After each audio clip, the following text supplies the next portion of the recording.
opt for a double-engine government in Delhi so that development activity in Delhi can go again ahead unhindered. It is important for Delhi to walk hand in hand with India's development journey, the Prime Minister said on Sunday. He said this.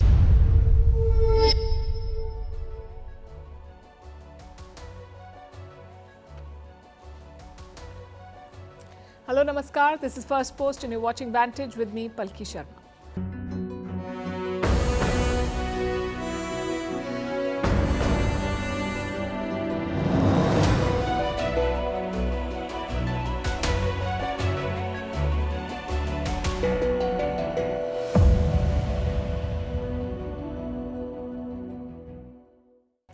There's a new virus outbreak in China and it has the world on edge. Cases are being reported in other countries too, including in India. It's not technically a new virus, but we don't know if it is a new strain. As always, China has not shared data, but we are seeing health advisories and recommendations from various governments. Should you be concerned? Is this a repeat of 2020? We'll bring you the full story. In Canada, it is the end of the road for Justin Trudeau. He is set to step down as Prime Minister, according to reports. In the UK, Elon Musk is backing a new leader for the Reform Party, throwing his friend Nigel Farage under the bus. In Florida, Italian Prime Minister Giorgia Malone flew down to meet Donald Trump. We'll tell you what this was about. Also, how Bangladesh is cozying up to Pakistan, buying missiles and joining military training programs. How China is poking India again with new counties in Ladakh and a major dam near the border. Did former French President Nicolas Sarkozy take money from Libyan dictator Gaddafi? He's facing trial over these allegations. Why India is siding with the Taliban over airstrikes in Afghan territory? What is Saudi Arabia's new date-based cola? Can it take on the global giants? And should alcohol come with cancer warning labels? We'll discuss all this and more. The headlines first. North Korea fires a ballistic missile. It coincides with the US Secretary of State's visit to South Korea. Antony Blinken warns that Pyongyang and Moscow are working closely on space technology. This is North Korea's first ballistic missile launch in 2025. Its previous launch was in November last year. In India, Maoists blow up a police vehicle in Chhattisgarh. At least 8 security personnel and a driver have been killed. The forces came under attack while returning after their first anti-Naxal operation this year. Union Home Minister Amit Shah reacts to the incident, promises to end Naxalism in India by March 2026. India's External Affairs Minister S. Jaishankar meets the US National Security Advisor. They discussed ways to deepen bilateral cooperation, covering a range of areas including critical technology and maritime security. Jake Sullivan's trip is the last high-profile visit to India by the outgoing Biden administration. Terrorists attack a military base in northeastern Nigeria, killing at least 6 soldiers. The attackers are said to be linked to the Islamic State terror group. They launched a pre-dawn attack in trucks and on motorcycles and set fire to the military base along with many army vehicles. And Nepal suspends helicopters in the Everest region. This comes amid protests by locals who are angry at the environmental impact and the loss of income from trekkers. Helicopters reduce the 2-week-long trek to the Everest base camp to just a day. More than 50,000 tourists visit the region every year.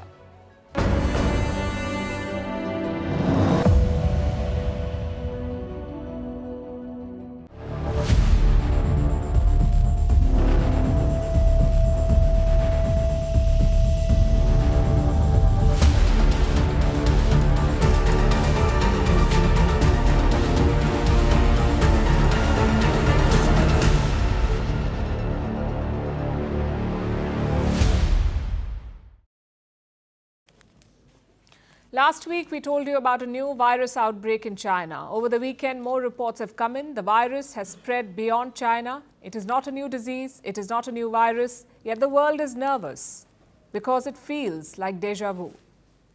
This is exactly how it played out 5 years back. We were all putting on our masks. Experts and celebrities were teaching us how to wash our hands properly. Social distancing was a life-saving strategy, because a virus from Wuhan in China had spread across the globe and led to total shutdown.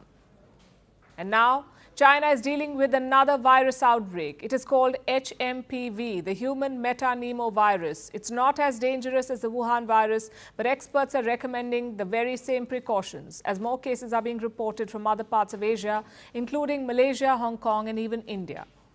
We don't have the latest numbers from other places, but we can tell you that India has 3 confirmed cases. All 3 are infants. 2 cases were detected in Bengaluru, which is India's IT hub. The third was found in Ahmedabad, the capital of the western state of Gujarat. It is not clear how these children got sick. None of them has a flying history. These children have not traveled anywhere, and yet they tested positive. How did that happen? Because, like I said, HMPV is not a new virus. It has been around for decades. The first case was officially reported in the year 2001 in the Netherlands. That's where HMPV was first identified. And since then, scientists have seen a pattern. They say an HMPV outbreak is quite common during winter. It's quite similar to the flu. In fact, the symptoms are almost the same. Patients with HMPV experience cold-like symptoms like a runny nose or a cough and a sore throat. They could even develop a fever in extreme cases.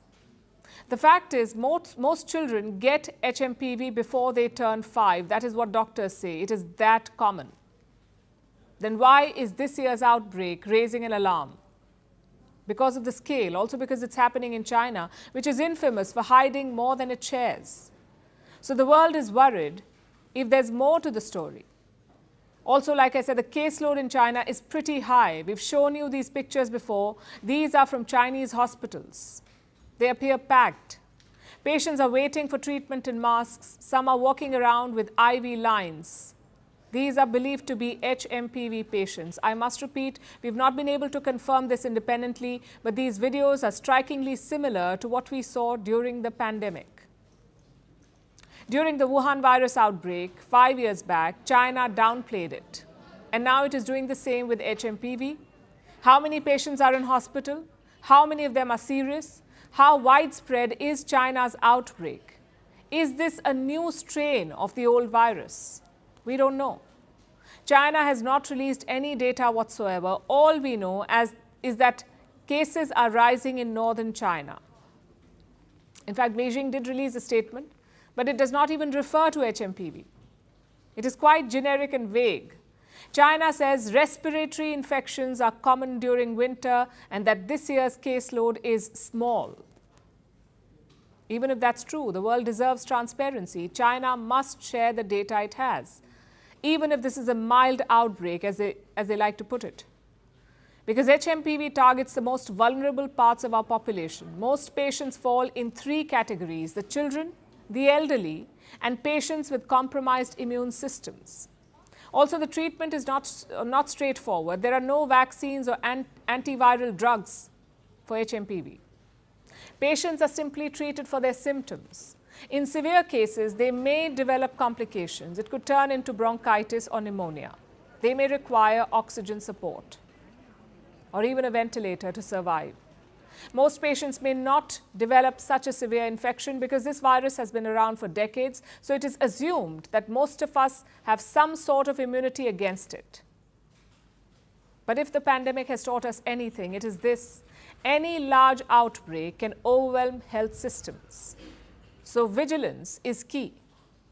China has asked its citizens to take precautions. Its neighbors Cambodia and Taiwan have stepped up surveillance. In India too, multiple states have issued advisories. Health experts have clarified that HMPV virus is not a new virus. The health systems and surveillance networks of the country remain vigilant, ensuring the country is ready to respond promptly to any emerging health challenges. There is no reason to worry. Indian authorities say there is no need for alarm. You just heard from the health minister himself.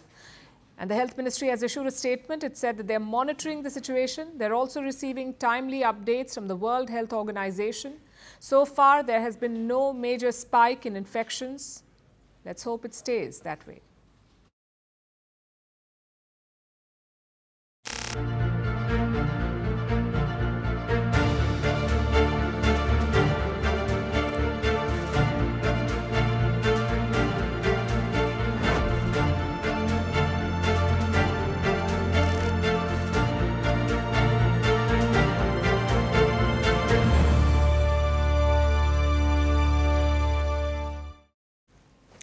Our next story is about Elon Musk, the world's richest man, advisor to incoming US President Donald Trump and the owner of the social media platform X, formerly known as Twitter. It's quite the combination, really.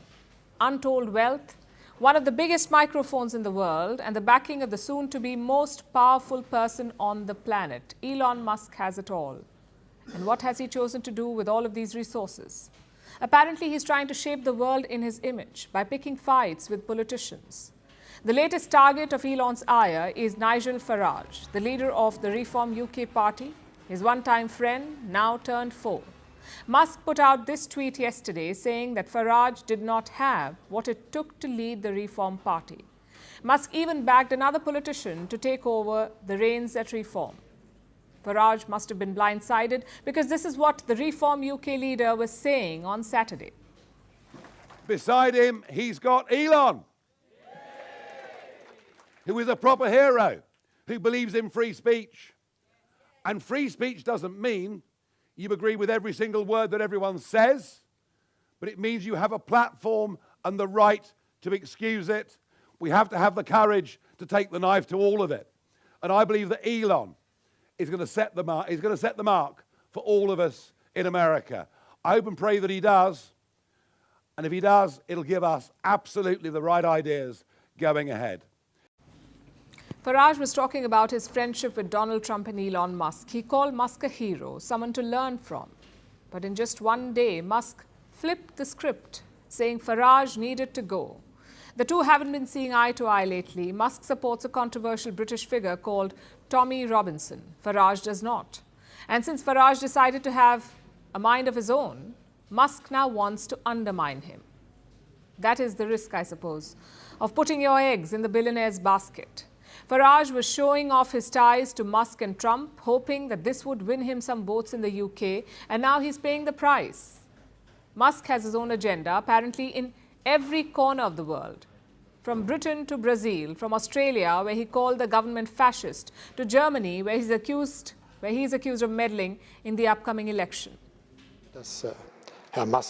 The crucial thing is that Mr. Musk has supported a partly right-wing extremist party, and as you can see, is not only acting in this direction in this country. And that is something we not only disagree with, I reject that. Musk is making enemies in all corners of the globe. He's backing certain parties in various countries, like the Alternative for Germany party in Germany and the Reform party in the UK. But he isn't their friend, as Farage seems to have found out the hard way. Elon Musk wants something from the parties that he's backing, and if they do not deliver, he's happy to throw them under the bus.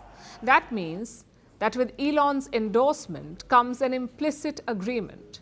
You toe his line.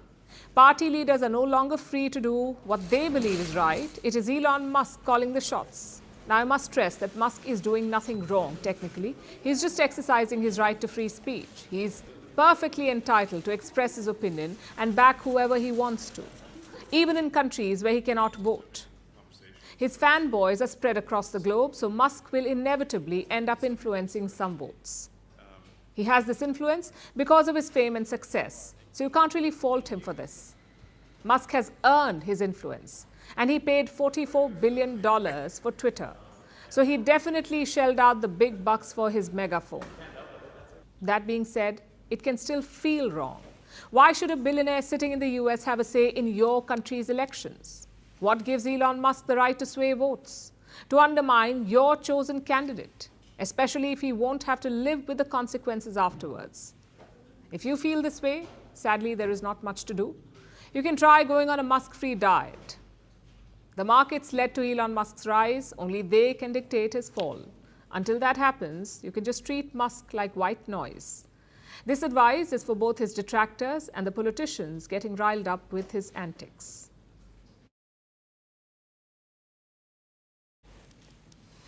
Have you heard of the White House? Of course you have. It has long been the epicenter of American politics. But of late, a rival hub has emerged, one that trades marble columns for swaying palms. Welcome to Mar-a-Lago, a sprawling luxury resort in sunny Florida. It is owned by Donald Trump And in his words, it is not just a resort, it is, as he puts it, the center of the universe.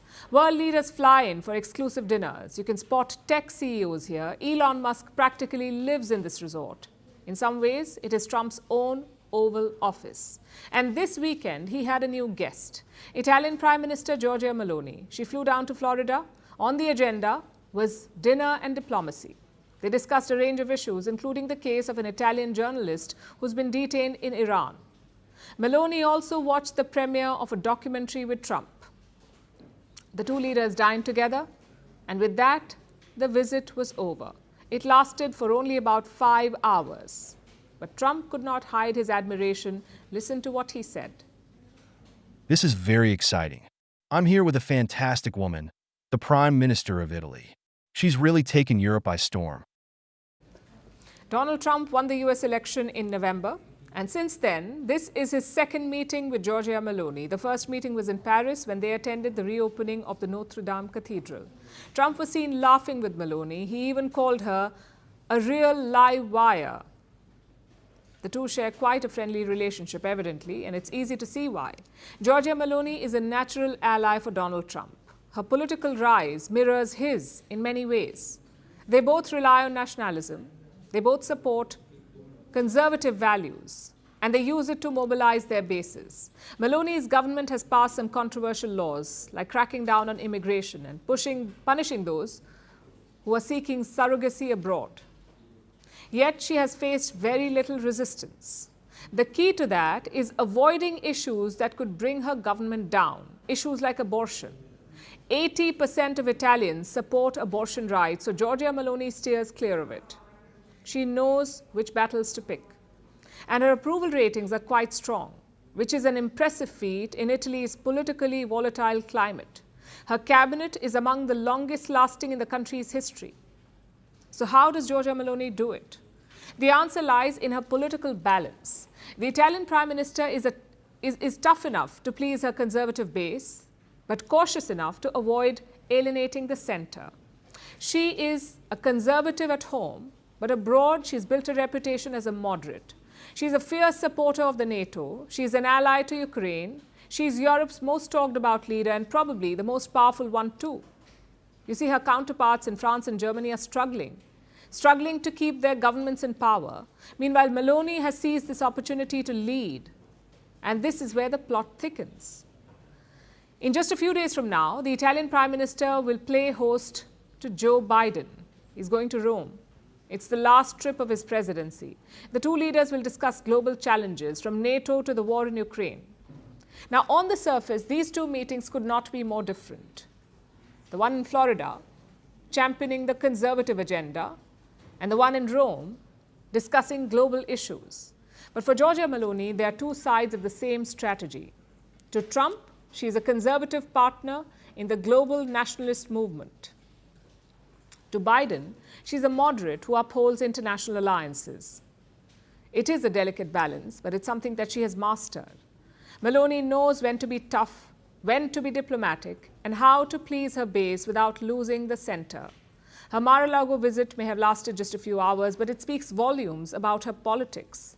A leader who can play both sides of the Atlantic and still keep her eye on the prize. Our next story is about Pakistan and Bangladesh, two countries with a fraught history, and that's putting it mildly, we say. Pakistan once committed genocide in Bangladesh. It killed millions of people. But it seems Dhaka has forgotten all this. It has decided to let bygones be bygones and instead work together with its old overlord. Today's Bangladesh, led by the unelected Mohammad Yunus, is about to welcome Pakistan's foreign minister next month. It is also scheduled to have joint training drills with Pakistani troops. And Dhaka is thinking about buying Pakistani missiles. It's a 180-degree shift in Bangladesh's foreign policy. Our next report has the details. Pakistani soldiers are about to enter Bangladesh. They will be welcomed there for the first time since 1971, since they committed genocide on that very soil. The new interim government of Bangladesh has lost all sense of history and decided to welcome back its one-time oppressor. The Pakistani soldiers will go to Bangladesh in February. But they won't be the only visitors. Dhaka will welcome Pakistan's foreign minister that month as well. Ishaq Dar is scheduled to visit Bangladesh on or after the 5th of February.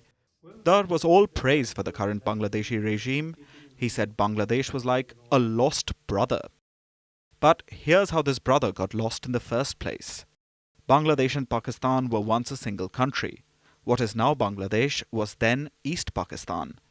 There was a clear ethnic split in this greater Pakistan. East Pakistan was majority Bengali. West Pakistan was a mix of cultures, but mostly dominated by Punjabi people. West Pakistan held control over this country, even though the Bengalis in the east were a major ethnic group. Things came to a head during the 1970 general election. The Awami League, led by Sheikh Mujibur Rahman, won that election. He should have become the Prime Minister of Pakistan, but he was denied. That led to the Bengali-speaking East Pakistan breaking away from the Punjabi-dominated West. This break was not peaceful. Pakistani soldiers tried to quell this liberation struggle. They committed genocide, killing up to 3 million Bengalis. But despite the brutality, Bangladesh gained its freedom. Now, listening to that, do you feel that West Pakistan treated Bangladesh like a brother? It denied Bengali people the prime ministership. It sent in troops to kill millions, not to mention rape and pillage the land. It took Bangladesh decades to recover from all this. But now, Pakistan wants to bury this history. Sweep it under the carpet as some sort of trivial dispute between age-old friends.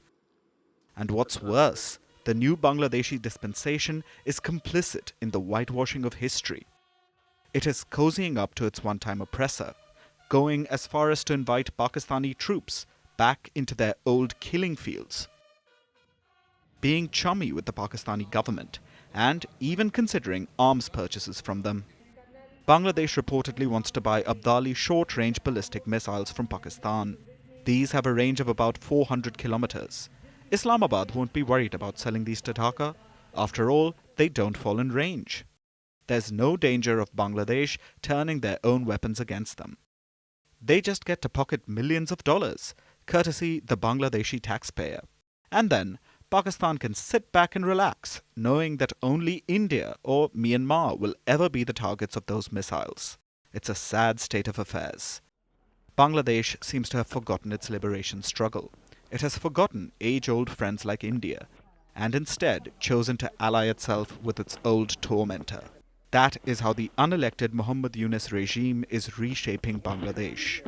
One can only hope that when polls are eventually held, the people of Bangladesh don't show the same disregard for history as their present leaders.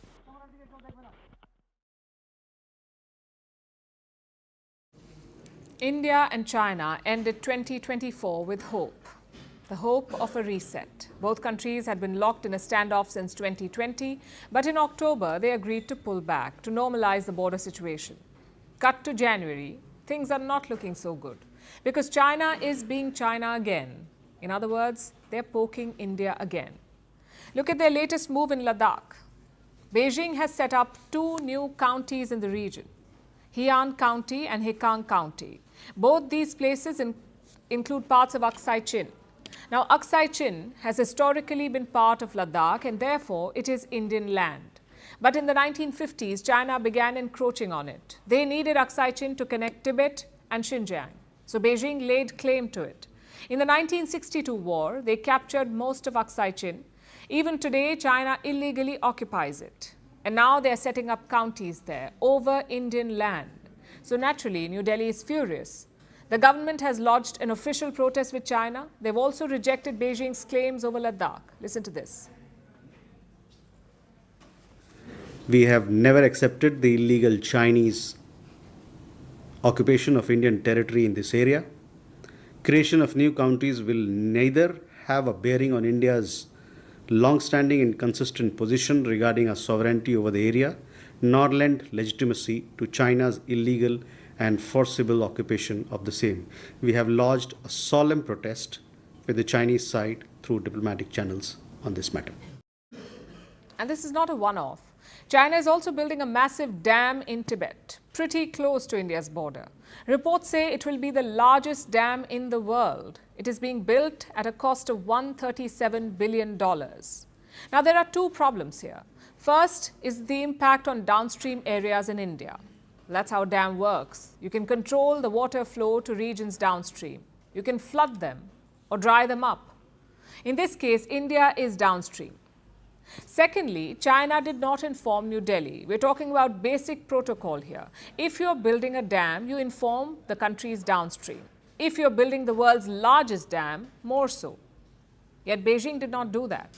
India learned about the dam from a Chinese media report. So once again, New Delhi lashed out.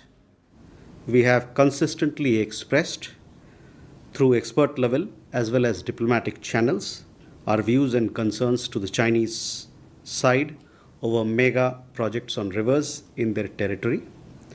These have been reiterated along with the need for transparency and consultation with downstream countries following the latest report.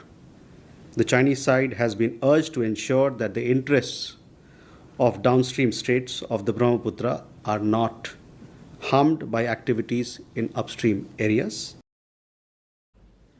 The timing is also important here. On December 18th, India and China held special talks. India's National Security Advisor Ajit Doval flew to Beijing. He met China's Foreign Minister Wang Yi.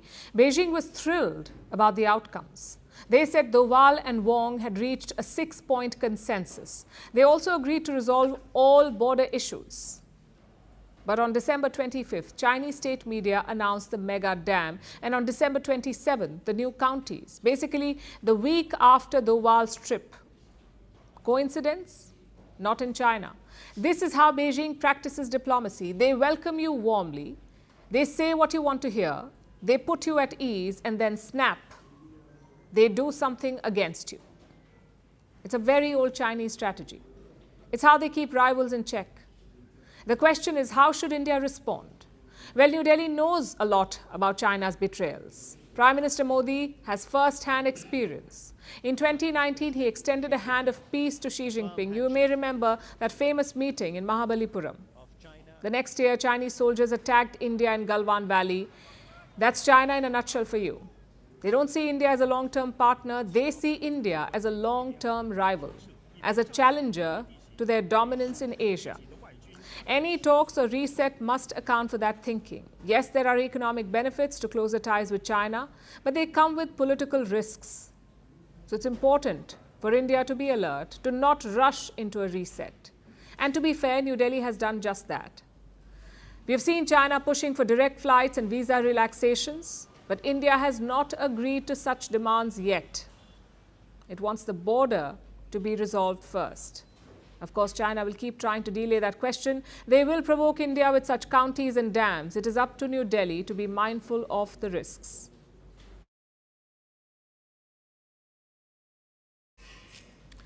Now let's turn our attention to France, where a historic case is on trial. A case which follows a complex relationship between former President Nicolas Sarkozy and the late Libyan dictator Muammar Gaddafi. Sarkozy has been accused of receiving money from Gaddafi, some $52 million. It is a record for France. And where did this money go? Apparently in illegal campaign funding for the 2007 election. This case is so mind-boggling that it has been investigated for about 10 years now. So can the courts reach a verdict? And if found guilty, what awaits Sarkozy and the people of France? Here is a report. The Libyan case.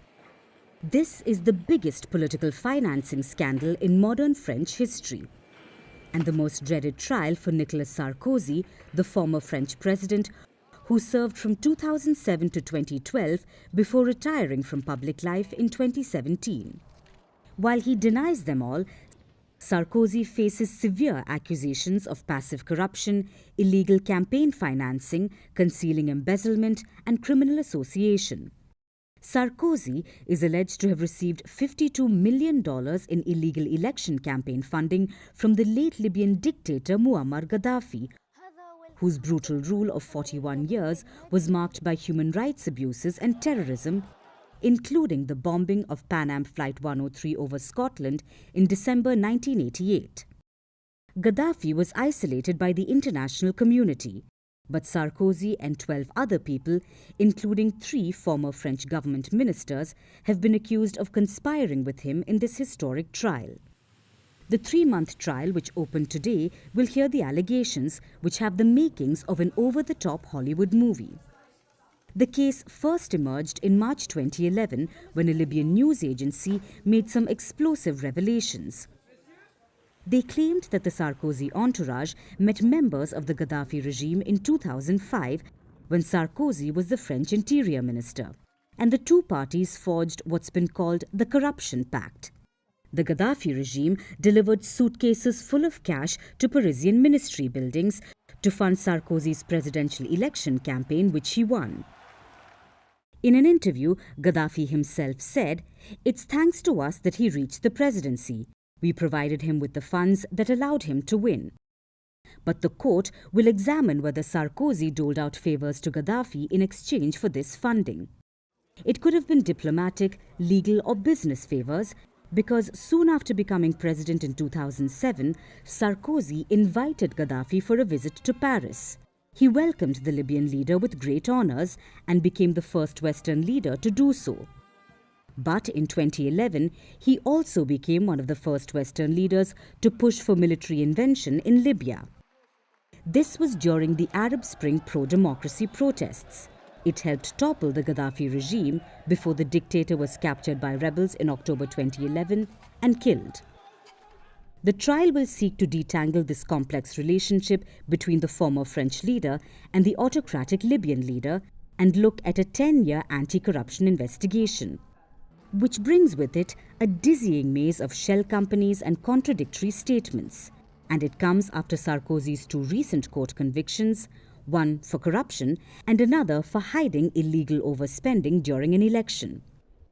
Last month, Sarkozy made history by being the first French head of state to wear an electronic tag, but this may be the beginning of his troubles. If found guilty in the Libyan case trial, Sarkozy could face up to 10 years in prison, which is bad news for him and for the French voters, who already have low trust in French politics amid the ongoing chaos.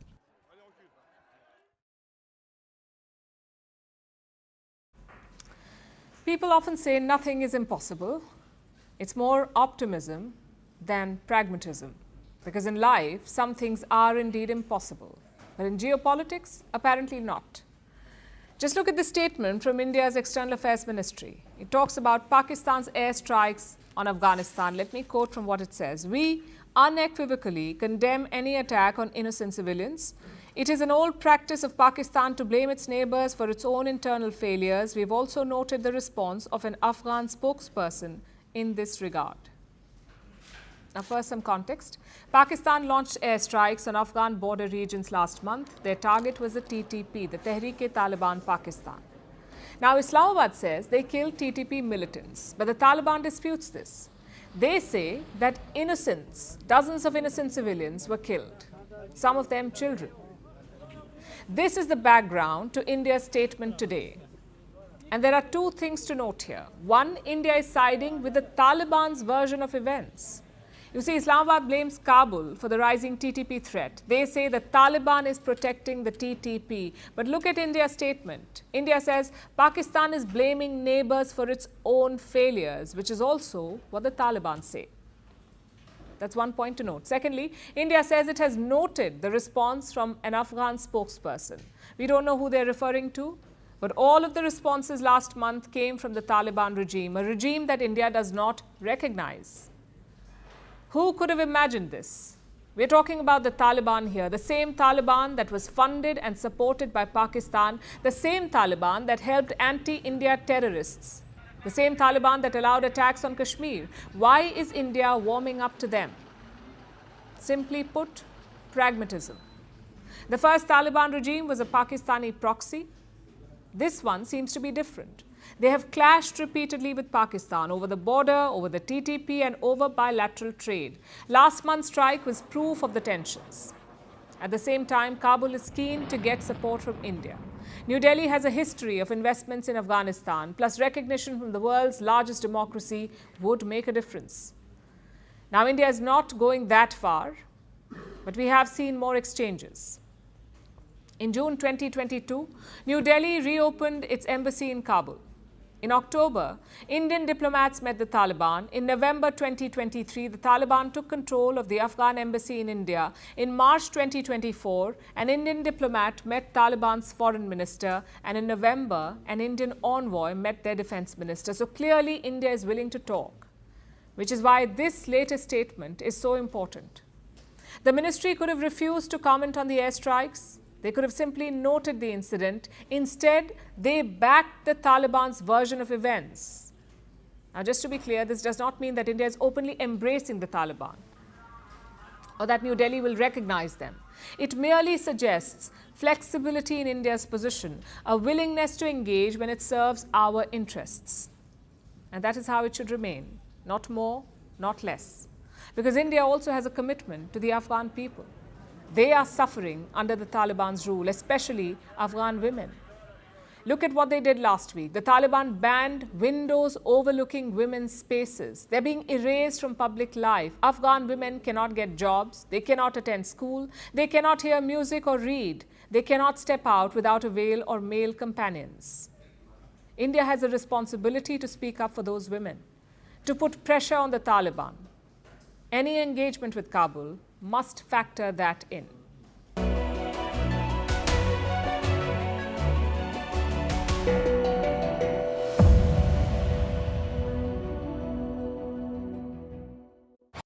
Can the BJP end its 27-year-long power drought in Delhi?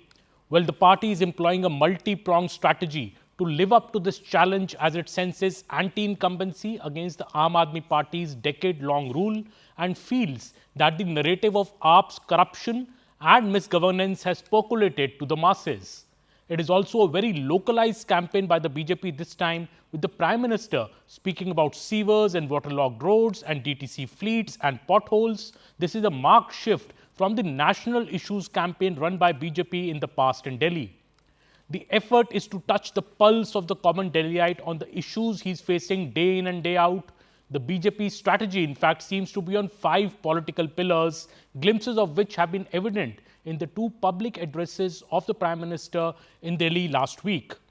Number 1, Modi is again the BJP's face in Delhi and the party is not projecting any chief ministerial face. Number 2, it is the Prime Minister and Amit Shah who are leading the attack on AAP on the Sheesh Mahal campaign around the Chief Minister's affluent residence.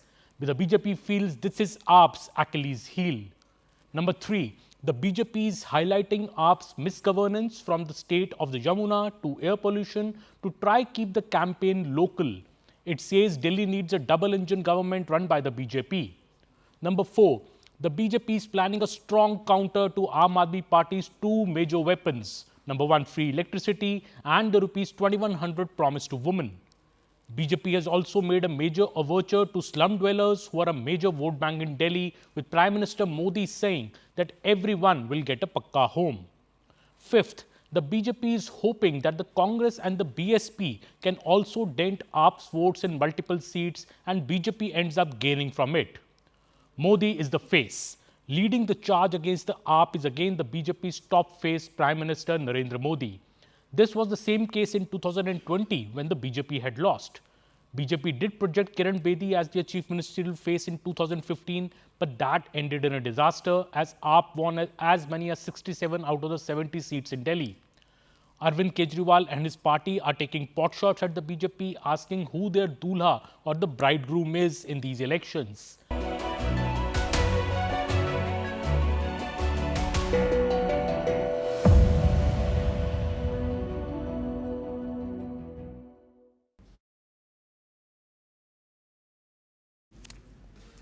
In the world of fizzy drinks, some names have dominated for decades, like the likes of Coca-Cola and Pepsi. But what happens when culture and newfound ambition collide with an industry that's long ruled by the West? And that is the story of Milaf Cola, a new drink released by Saudi Arabia. It's a fizzy soda made exclusively with dates. It claims to be a healthy alternative. And more importantly, it's backed by Riyadh's Vision 2030. So can this date-based cola take on the global heavyweights? Or is it another dream in a glass for the kingdom? Our next report tells you. The year was 1967. Coca-Cola was put on a boycott list by the Arab League. It had a franchise bottler in Israel and was selling in the country. And this boycott was a punishment for that. The ban lasted till 1991, and that meant Coca-Cola lost on a huge market like West Asia. For years, its competitor PepsiCo made gains, and Coca-Cola has since tried to play catch-up. But in 2025, it has another challenger in the region, Milaf Cola, a fizzy drink made exclusively from dates. It was unveiled at the Riyadh Date Festival. It is being made by Al Madina Heritage Company, which is a subsidiary of the PIF, that's the Saudi Sovereign Wealth Fund. Milaf Cola claims it's a healthy alternative. It's said to be the world's first commercial cola made from dates. Historically, dates have been a staple in West Asian beverages, so Milaf Cola wants to highlight that, and it could soon carve out a niche. There are two reasons for that. First, Western cola brands are facing a growing boycott. That's because of their support or association with Israel since the war began in Gaza. So people in West Asia are looking for alternatives. The second reason is the health factor. Gen Z are ditching sugary drinks like cola and want healthier alternatives. And that gives Milaf Cola a perfect opportunity to capitalize on that. But the question remains, can a fizzy, date-based drink capture the imagination of global taste buds? And perhaps more importantly, why is Saudi Arabia venturing into this carbonated fray? The answer lies in Vision 2030, Crown Prince Mohammed bin Salman's roadmap to diversify the kingdom's economy and move away from its dependence on oil. Vision 2030 isn't just a series of policy initiatives. It's a rebranding exercise for an entire nation. It's glitzy and ambitious. It's full of hyper-modern mega projects like NEOM and the Red Sea Global Resort. But beneath the neon-lit veneer is a subtler strategy to position Saudi Arabia as a global player in industries that were once unimaginable for the kingdom, like the cola industry. But while the kingdom's ambition is palpable, the beverage industry is notoriously unforgiving. Coca-Cola and Pepsi have spent decades building their brands. But for Saudi Arabia, this isn't just about selling soda, it's about creating a narrative. Milaf Cola is a symbol of Saudi's new identity. It's a statement to the world that the kingdom is ready to lead in unexpected ways. And perhaps it's a reminder that even in the world of fizzy drinks, the tide can change sometimes as new players seek to fizz up the ladder.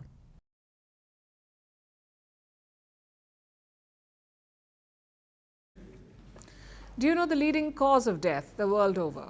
It is not wars. It is not traffic accidents. It is cancer. It accounts for 1 in every 6 deaths. That's at least 8 million deaths every year the world over. And do you know what causes cancer? Can you list the top 3 preventable causes? You may say tobacco, and of course you're right, but the other 2 may shock you. Obesity is one of the leading causes of cancer, and so is alcohol. And tonight we'll talk about this last bit. Alcohol is one of the biggest reasons why people get cancer. 750,000 cancer cases are linked to alcohol. This is the average global number.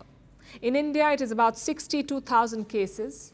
In China, more than 280,000, and in the US, nearly 100,000 cancer cases. In fact, alcohol-caused cancer kills about 20,000 people in the US every year, and their top doctor wants to change this. That's the US Surgeon General, Dr. Vivek Murthy. He wants warning labels on alcohol, like the warning labels on cigarette packs. Murthy wants warnings on alcohol bottles that clearly tell consumers about the cancer risks of alcohol consumption. This suggestion may seem drastic, but experts say about time. I think this has been a long time coming. I think they're just trying to get this information out to the general public that, again, if you're going to drink, you have to be aware that there are health risks associated with it besides the common ones that everyone is familiar with.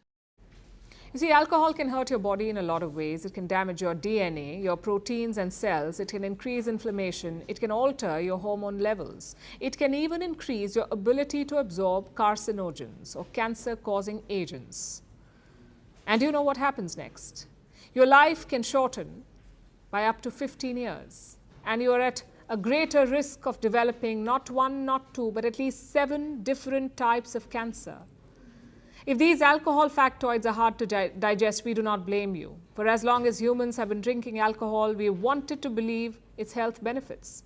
In ancient China, rice wine was used as medicine. In ancient Greece, Hippocrates advocated alcohol for the mind, body and soul. In the modern world, binge drinking may get a bad rep, but moderate drinking has been considered okay, if not good. Look at red wine. 2 decades back, studies were raving about it, talking about its heart benefits. People even said that 1 drink a day is safe for pregnant women. But guess what? A lot of these studies were funded by the alcohol industry. Their commercial interests muddied the data. They showed the benefits of drinking, but such research has long been debunked. Now we know that there is no safe level of drinking, no benefits outweigh the harm, and it does not matter whether you drink from a $4 bottle or from a $400 bottle. No matter the form, alcohol is harmful. And the more you drink, the more harmful it is.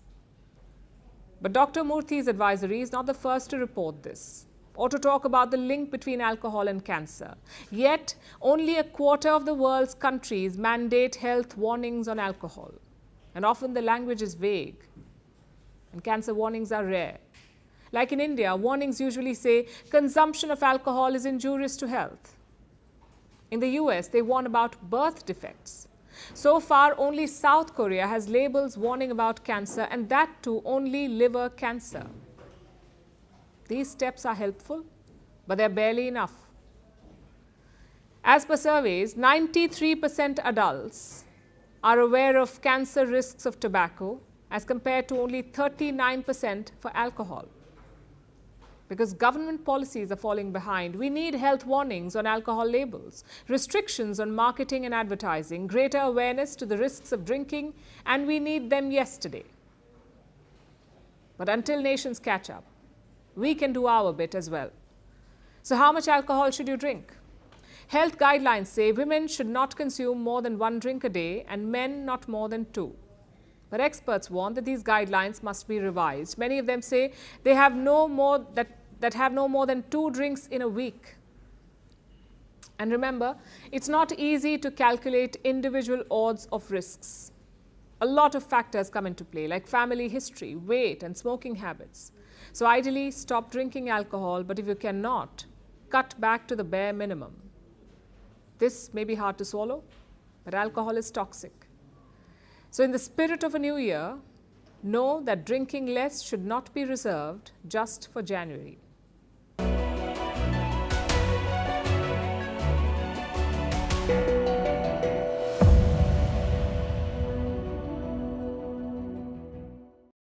Can the BJP end its 27-year-long power drought in Delhi? Well, the party is employing a multi-pronged strategy to live up to this challenge as it senses anti-incumbency against the Aam Aadmi Party's decade-long rule and feels that the narrative of AAP's corruption and misgovernance has percolated to the masses. It is also a very localized campaign by the BJP this time, with the Prime Minister speaking about sewers and waterlogged roads and DTC fleets and potholes. This is a marked shift from the national issues campaign run by BJP in the past in Delhi. The effort is to touch the pulse of the common Delhiite on the issues he's facing day in and day out. The BJP strategy, in fact, seems to be on 5 political pillars, glimpses of which have been evident in the 2 public addresses of the Prime Minister in Delhi last week. Number 1, Modi is again the BJP's face in Delhi and the party is not projecting any chief ministerial face. Number 2, it is the Prime Minister and Amit Shah who are leading the attack on AAP on the Sheesh Mahal campaign around the Chief Minister's affluent residence. The BJP feels this is AAP's Achilles heel. Number 3, the BJP is highlighting AAP's misgovernance from the state of the Yamuna to air pollution to try keep the campaign local. It says Delhi needs a double-engine government run by the BJP. Number 4, the BJP is planning a strong counter to Aam Aadmi Party's two major weapons. Number 1, free electricity and the rupees 2100 promised to women. BJP has also made a major overture to slum dwellers who are a major vote bank in Delhi, with Prime Minister Modi saying that everyone will get a pakka home. 5th, the BJP is hoping that the Congress and the BSP can also dent AAP's votes in multiple seats and BJP ends up gaining from it. Modi is the face. Leading the charge against the AAP is again the BJP's top face, Prime Minister Narendra Modi. This was the same case in 2020 when the BJP had lost. BJP did project Kiran Bedi as their chief ministerial face in 2015, but that ended in a disaster as AAP won as many as 67 out of the 70 seats in Delhi. Arvind Kejriwal and his party are taking potshots at the BJP, asking who their dulha or the bridegroom is in these elections. But the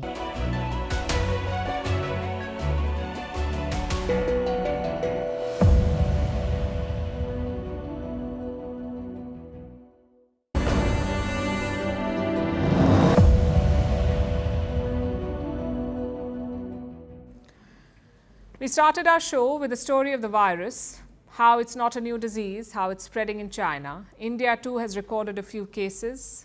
There is no need to panic yet, but the internet is already having a deja vu. Think work from home, TikTok dances, Dalgona coffee and stocking up on toilet paper. The internet is asking, is this a repeat of 2020? Take a look.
Funny.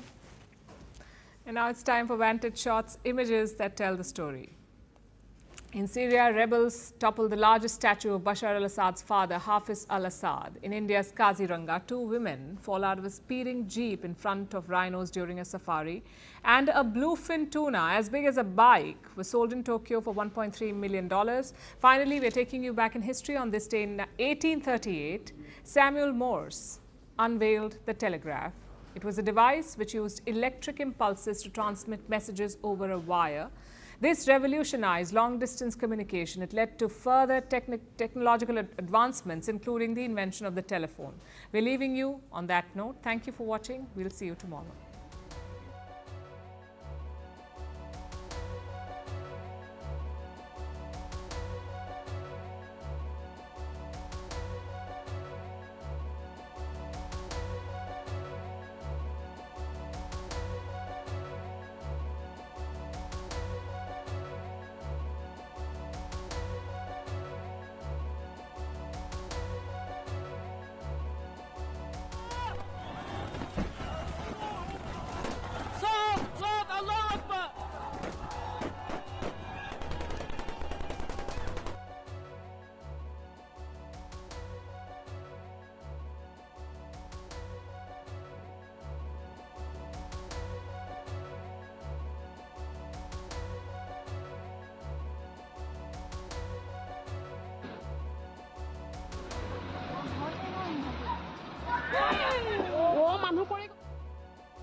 Hello and welcome to the late night edition with me, Ayushman Singh Jamal. Our top story after weeks of pressure, both outside and inside his party, as well as a diplomatic standoff with India.